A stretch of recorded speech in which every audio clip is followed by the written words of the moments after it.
जय हिंद दोस्तों, मैं संदीप आप सभी का अपने YouTube चैनल मास्टर पाठशाला में स्वागत करता हूं। आज हम देखने वाले हैं रेमल चक्रवात के बारे में। जैसा कि आप सुर्खियों में देख रहे हैं, लगातार न्यूज़ में बना हुआ है रेमल चक्रवात। क्या है ये चक्रवात, क्या होता है, कहाँ से आया है, क्या तबाही मचा रहा है, इन सब के बारे में आज हम लोग देखने वाले हैं। दोस्तों, उम्मीद करते हैं कि आप सभी स्वस्थ होंगे और आपकी पढ़ाई अच्छी से चल रही होगी।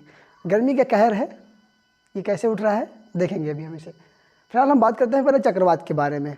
तो चक्रवात क्या होता है, यहाँ पर एक शब्द लिखा हुआ है रेमल चक्रवात, इसके ऊपर लिखा हुआ क्या होता है चक्रवात। तो चक्रवात के बारे में पहले दोस्तों बताना चाहते हैं हम आपको। यह निम्न वायुदाब का केंद्र होता है। दोस्तों क्या है चक्रवात, क्या होता है, यह निम्न वायुदाब का केंद्र होता है और इसके चारों ओर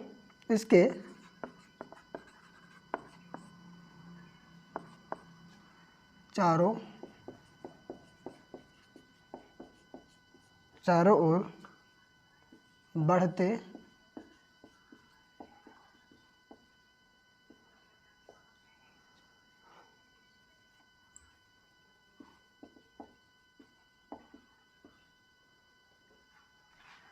समवायुदाब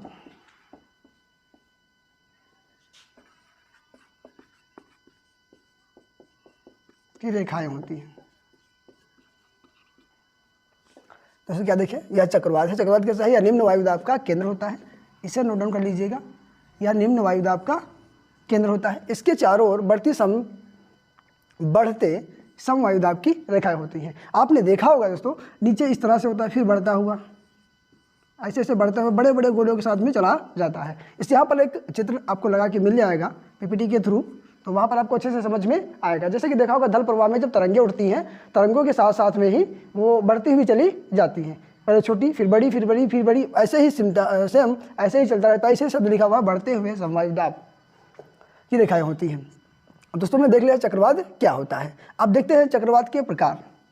तो दोस्तों हमें भी पता है और आपको भी ज्ञात है कि पृथ्वी पर ग्लोब बना होता है। इस ग्लोब पर एक मिड में रेखा होती है जिसे हम लोग बोलते हैं भूमध्य रेखा। अब इसके ऊपर एक जस्ट रेखा होती है यहाँ पर, इसे बोलते हैं 23.5 डिग्री रेखा, और एक नीचे भी होती है जिसे बोलते हैं 23.5 डिग्री रेखा। ये नॉर्थ में है इसलिए उत्तरी बोलते हैं, और ये साउथ में इसलिए इसे दक्षिणी बोलते हैं। अब इस वाली रेखा को ही हम लोग बोलते हैं कर्क रेखा, कर्क रेखा। नीचे वाली को बोलते हैं मकर रेखा।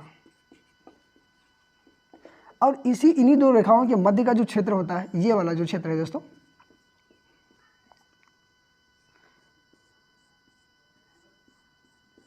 इस वाले क्षेत्र को बोलते हैं हम लोग, अब जैसी बात है भूमध्य रेखा, भूमध्य रेखा के पास का जो क्षेत्र होगा कैसा होगा, गर्म होगा। जब गर्म होगा तो इसे बोलते हैं उष्णकटिबंधीय रे, उष्णकटिबंधीय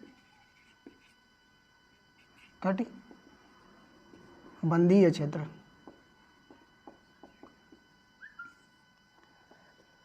इसके ऊपर वाला जो होगा, यहाँ पर आपने देखा होगा एक 66.5 डिग्री लाइन आती है, ऐसे ही यहाँ पर भी एक लाइन आती है।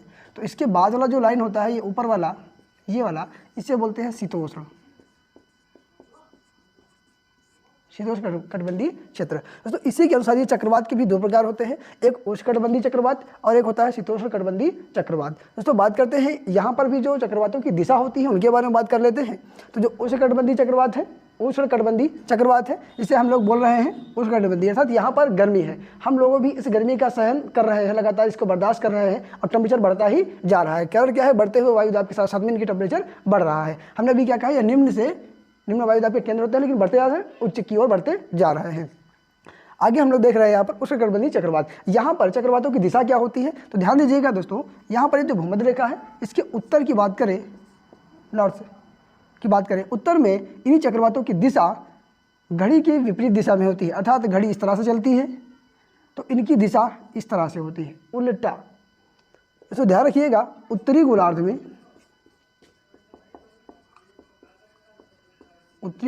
में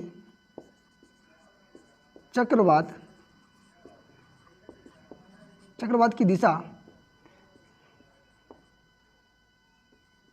घड़ी की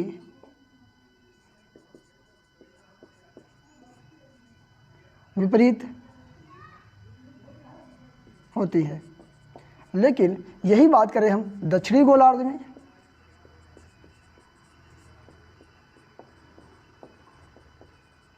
दक्षिणी गोलार्ध में तो यहाँ पर चक्रवातों की दिशा घड़ी की दिशा के अनुसार होती है, घड़ी की दिशा के अनुकूल होती है। इसका अर्थ यह है दोस्तों, घड़ी के विपरीत, जैसे कि घड़ी इस तरह से बनी होती है, यहाँ पर एक बीच में सुई बनी होती है जो इस दिशा में चलती है, टिक टिक टिक टिक करते हुए चलती है। लेकिन उत्तरी गोलार्ध में जो चक्रवात की दिशा होगी वो इस तरह से चलती है, घूम के राउटर फॉर्मेट में इस तरह से घूमते हुए चलती होगी। आपने दोस्तों ग्रामीण क्षेत्रों में देखा होगा जो डकुरबाब आते हैं, सेम ऐसे ही चक्रवात आते हैं, नीचे बहुत छोटा, फिर ऊपर जैसे जैसे बढ़ता जाएगा विराट रूप धारण करता चला जाता है। सेम वैसे ही यहाँ पर चक्रवात भी चलते हैं। ये अपने उत्तरी गोलार्ध में है तो दिशा कैसी, एंटी क्लॉकवाइज, लेकिन दक्षिणी गोलार्ध में क्लॉकवाइज घूमते रहते हैं। दोस्तों हमने देख लिया चक्रवातों के बारे में, दो प्रकार से है, एक उष्णकटिबंधीय चक्रवात है, दूसरा शीतोष्णकटिबंधीय चक्रवात है। हमने देख लिया चक्रवात क्या है, यह निम्न वायुदाब के केंद्र होते हैं और इसके चारों ओर जो बढ़ते हुए समवायुदाब की रेखाएं फैलती रहती हैं। अब बात करते हैं दोस्तों यहाँ पर चक्रवात के बारे में देख ले। उम्मीद है कि अब ये रेमल चक्रवात के बारे में समझाना हमारे लिए आसान हो गया। सबसे बड़ी बात करते हैं पहले रेमल। रेमल का ये शब्द कैसा है, तो ये एक अरबी शब्द है। क्या दोस्तों, यह एक अरबी शब्द है जिसका अर्थ होता है रेत। क्या होता है, रेत। अब जाहिर सी बात है दोस्तों, रेत में ही बाउंडर बड़े बड़े उठते हैं। अब इसका अर्थ है रेत। अब रेत है इसका अर्थ रेमल का, तो रेमल नाम किसने दिया है, तो रेमल नाम देने वाला एक देश है जिसका नाम है ओमान। दोस्तों कई बार प्रश्न पूछा जा सकता है, सीधे सीधे प्रश्न पूछा जा सकता है कि रेमल चक्रवात का नामकरण किसने किया हुआ है, तो किया किसने है, ओमान ने। ओमान ने क्या किया है, रेमल। अब रेमल का अरबी भाषा का किस भाषा का शब्द है, तो दोस्तों बताना है आपको, अरबी भाषा का शब्द है। किस भाषा का शब्द है, अरबी भाषा का शब्द है। यदि बात करें रेमल का अर्थ क्या है, तो आसानी से बताना है, रेमल का अर्थ रेत होता है। अब हमने बताया चक्रवात क्या है, तो आप आसानी से बता सकते हैं कि चक्रवातों में क्या होता है, निम्न वायुदाब के केंद्र होते हैं। और बात करें चक्रवात कितने प्रकार के होते हैं, तो वो भी आपको बताना आसान हो गया। उष्णकटिबंधीय है और शीतोष्णकटिबंधीय है। कभी कभी प्रश्न पूछ सकता है कि चक्रवात की दिशा कैसी होती है, तो दिशा गोलार्ध पर डिपेंड करता है कि उत्तरी गोलार्ध में है या फिर दक्षिणी गोलार्ध में है। तो आपको बताना है दक्षिणी गोलार्ध में किस तरह से है और उत्तरी गोलार्ध में किस तरह से है। आपने यहाँ पर नाम भी सुन रखा होगा कुछ चक्रवातों के, जैसे कि ऑस्ट्रेलिया में विली विली बोलते हैं, अमेरिका में हरिकेन बोलते हैं, फिलीपींस टाइफून बोलते हैं। अपने भारत में ही इसे चक्रवात के नाम से जानते हैं। उम्मीद है दोस्तों आपको ये समझ में आ गया होगा। आगे बात करते हैं प्रति चक्रवात, जिससे शब्द ही लिखा हुआ है anti cyclone. Anti cyclone, cyclone में चक्रवात, एंटी मीन्स प्रति, प्रति चक्रवात। यह जाहिर सी बात है चक्रवात का जस्ट उल्टा ही होगा। हम बात करते हैं यहाँ पर लिखा हुआ है यह निम्न वायुदाब के केंद्र होते हैं, तो यहाँ पर क्या बोलेंगे हम, यह उच्च वायुदाब के केंद्र होते हैं। क्या बोलेंगे दोस्तों, उच्च वायुदाब के केंद्र होते हैं। तो इस लाइन को अच्छे से याद रखिएगा, उच्च वायुदाब के केंद्र होते हैं और यहाँ पर निम्न वायुदाब के केंद्र होते हैं। अब यहाँ पर प्रति चक्रवात है, जस्ट इसका उल्टा ही होगा। यहाँ पर भी ग्लोब बनाए एक, इसके मिड में भी एक लाइन खींचे, तो उत्तर वाला उत्तर में ही रहेगा, दक्षिण वाला है दक्षिण में ही रहेगा। लेकिन अंतर क्या होगा, यहाँ पर उत्तर में थे तब यहाँ पर घड़ी की विपरीत दिशा में चल रहा था चक्रवात, लेकिन प्रति चक्रवात है वो क्या होगा, उत्तर में घड़ी की दिशा में चलेगा।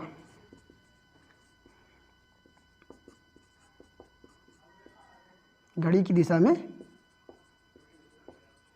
चलता है, लेकिन वही दक्षिण में घड़ी के विपरीत दिशा में चलता है।